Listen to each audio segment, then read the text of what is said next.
Alright, hey guys, so I'm in Japan, specifically Ooka, Japan, which is part of the Shizuoka prefecture. And I just wanted to do a quick video update to let you guys know what's going on, how I'm doing here.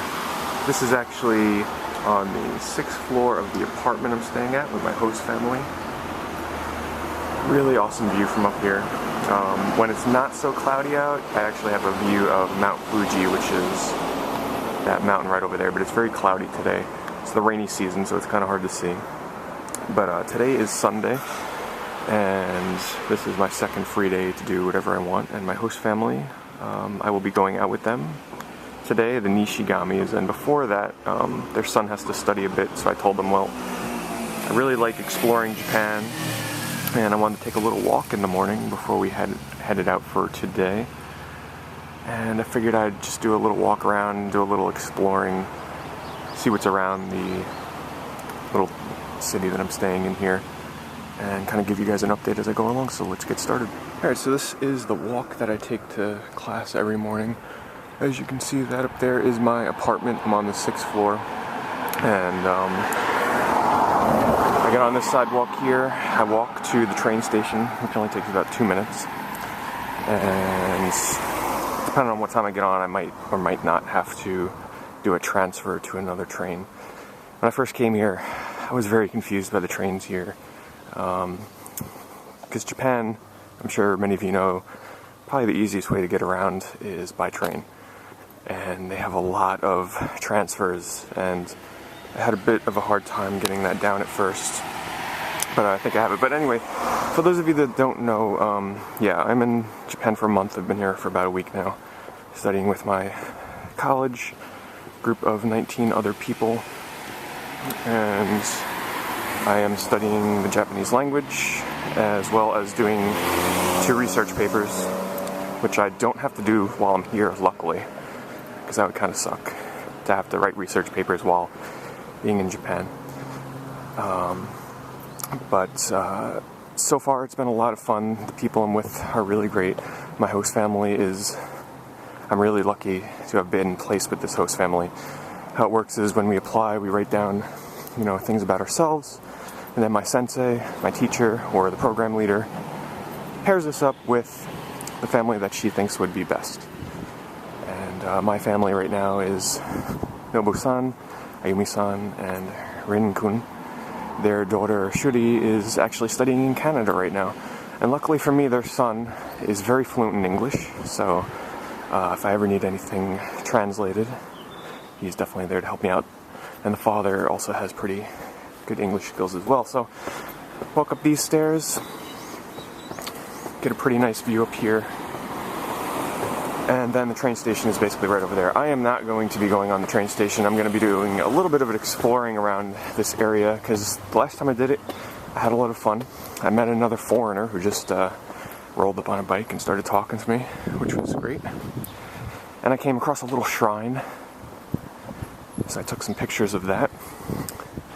This is a very rural part of Japan. It's not like you would expect from like an area like Tokyo, obviously. So things here are a bit more laid back. I have yet to go and walk around Tokyo, but yesterday I went to Akihabara for the first time. However, I'm going to stop recording here and tell you about that in a different area. Alright, so we are a bit past my train station, so we are in uncharted territory now. And I figured this would be a good place to stop and just tell you guys a bit about my day in Akihabara, which for those of you, I'm sure many of you know, is called the Electronic District, also known as the home of Super Potato, the very well-known video game store, which, to tell you the truth, I didn't even get a chance to find, because Akihabara has many stores, many of which are quite well hidden. And let me tell you one thing. I was not prepared for how, well, insanely awesome Akihabara really is to explore, but also how compact the stores are and how hard they are to maneuver around. I actually would have loved to have recorded some footage in there for you guys, but believe me, unless you're there in the same situation, let's see, left or right. Well, this is a good time to show you guys vending machines, by the way, in Japan. They're all over the place. Okay, so we have cigarette vending machine. Oh no, wait, what is this? No, this is gum? Premium. Oh, no, this is gum. Okay, never mind. But they do have cigarette vending machines, but vending machines like this for drinks are all over the place. I've been trying out different drinks. So fine, this is my favorite one right here. Ambassa. That is my favorite one. I also brought home last night some Koo, which apparently is a kid's drink from Minute Maid, but I don't care. It tastes really good. Anyway, Akihabara. I mainly went into figure shops, which are jam-packed with figures and toys and statues. I mean, it is... I knew about 2% or 3% of the figures and characters. That looks a bit like just residents. Let's turn around and go this way. Hopefully I'm not going to get lost, but I'm pretty confident I'm not going to get lost, because my apartment building is very tall. Even though I can't see it from here, I have a decent sense of direction. But anyway, rambling on. Oh, and Japanese people, almost all of them will hang their clothes the traditional way to dry them, and they do wash every day. So I mainly went to figure stores. I bought a lot of figures. My hidden gem of the day was this store on the 5th floor. It's 5 floors of all figures and statues, mostly anime. Still trying... The correct way to say it is anime, but us Americans, we love to say anime. It's just a bad habit. But on the 5th floor, they had a gashapon place where they had gashapon figures that were opened, so you can see what they were before you buy them. And I found the section for video game gashapon. So they had all kinds of Final Fantasy, Mario, various other ones. I actually found a Klonoa figure that I was looking for quite a bit. Didn't expect to find it there for 200 yen or $2. And I picked up the set of Chrono Trigger figures, which I'd been looking for. I got really lucky and found some Final Fantasy Tactics, original Final Fantasy Tactics trading arts figures, which are incredibly rare. What else? I don't know, there's all kinds of figures, and it's just very hard to navigate around them. It's cluttered, but here's the problem. Okay, many stores in Japan don't like it when you take pictures or videos, so any store that I found that I really wanted to take some picture or video of, you have to ask, are pictures okay? Which would basically be shashin wa ii desu ka, which basically translates to, are pictures okay? But they will usually put their arms up in a cross, which basically says, no, I'm sorry. Pictures and video are not okay. So unfortunately, I can't really show you guys too much of the inside of these stores, and I don't want to get kicked out, because that's not good. You don't want to make a bad reputation for yourself in Japan. But I will be going back to Akihabara one more time in the last week. I didn't buy too many games because you guys might think it's really cool to sort of go into a game shop in Japan, but unless you're really fluent in reading katakana really fast, you're going to have a really hard time finding the games you need. So I will be heading back there the last week with some help, and hopefully find a lot of the games that I'm looking for. But I did find a couple of good deals, like Vib Ribbon on a PS1 for $1. A couple of other ones. I like the Etrian Odyssey 4 strategy guide for $5 at a book off. And by the way, yeah, this video might be a bit long, but for those of you that care about my rambling, I think you'll enjoy it. Oh, what's this nice little area over here? Let's take a look. Looks like a miniature shrine at an apartment complex. See, it's areas like this that make it worth exploring. The one I found the other day was much nicer though. But let's keep moving. 7-Elevens in Japan are quite extensive in their selection. They're really fun to go into if you need a snack. And snacks in Japan, very cheap, very light. Snacks here are, they're not very sweet. A lot of them come with like a cream filling. And they're really good. But I'm gonna get to a different area, and I'll pick up the video from there. Alright, so I decided to turn around from the direction I was going because, well, it didn't look like there was much there. Anyway, getting back to shops in Akihabara.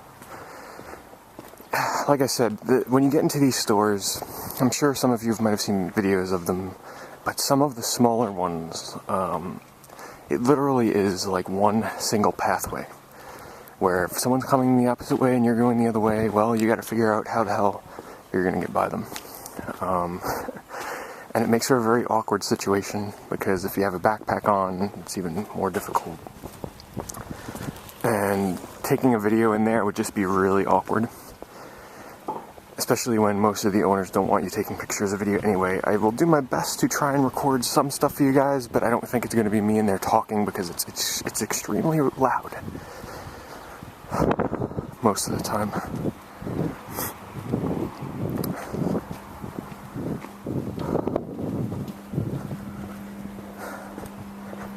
Which, by the way, I'm walking around right now holding my phone to make it look like I'm talking on the phone, so it's not quite as awkward walking around talking to myself holding a video camera.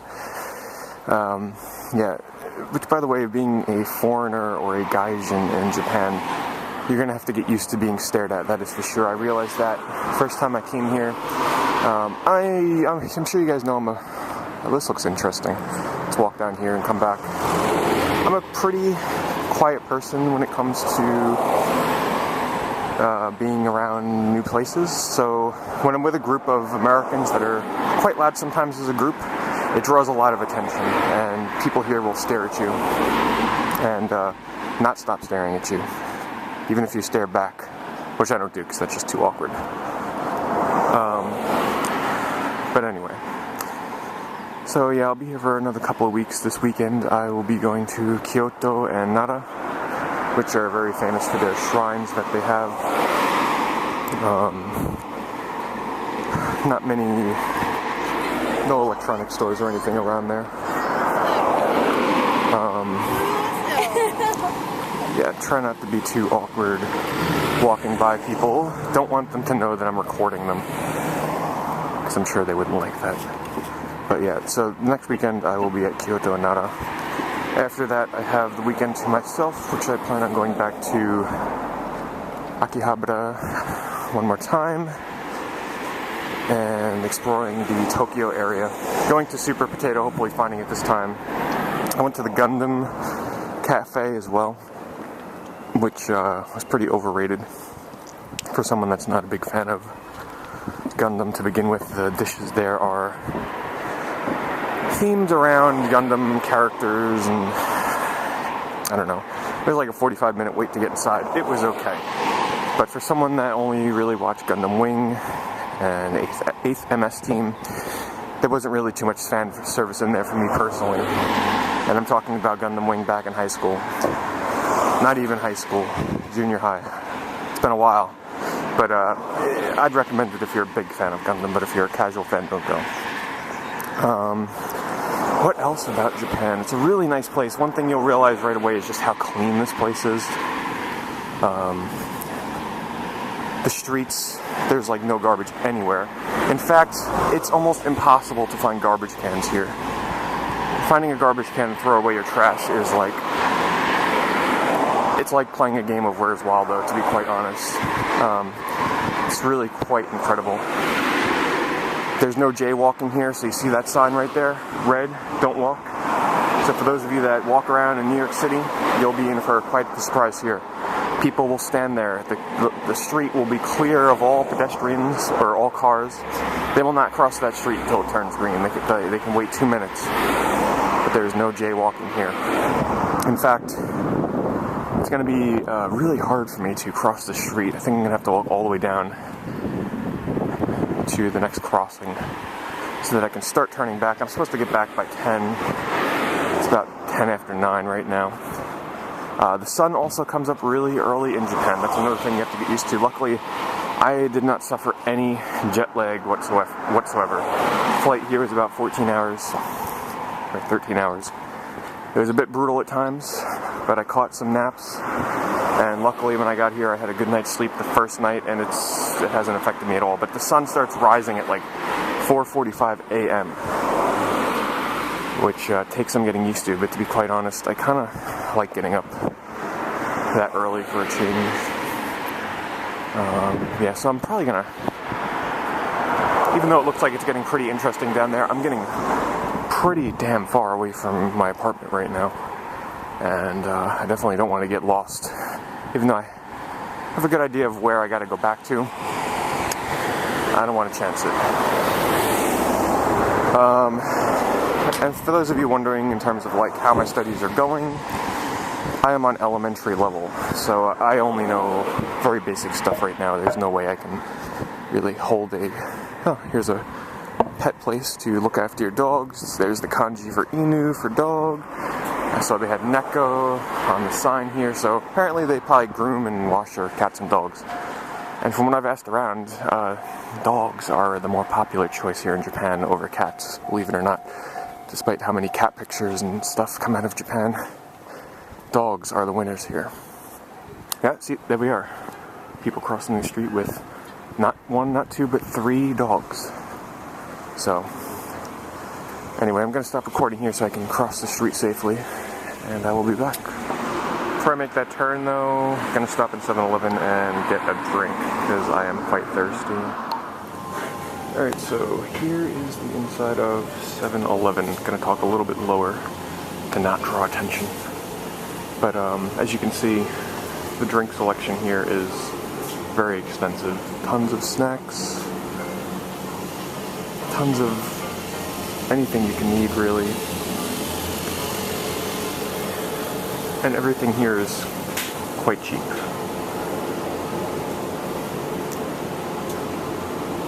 A lot of bento box type snacks. So I'm probably just gonna pick up a drink, maybe a small snack. But I'm just getting a little thirsty and a little parched. And this would be a good place to come and pick up your weekly issue of Famitsu, which I picked up 1 copy of. But yeah, I just wanted to give you a quick look inside of a Japanese 7-Eleven. I'm gonna go. So this time I got Calpis soda, 147 yen, about $1.50. But yeah, gonna make my walk back now to the apartment. Thank you guys for watching. I should probably make a video update next week as well. Hopefully get some footage of Akihabara, maybe some Kyoto, but I can't make videos too often. But this one's nice and easy because it's more of like a vlog, but I can't make like in-depth videos because, well, just don't have the time to do that here. But anyway, thanks for watching. I'll give you guys an update when I can. Check my Facebook for pictures. I've been posting pictures on there of like pickups and stuff. But, alright guys, I'll see you next time. Thanks for watching.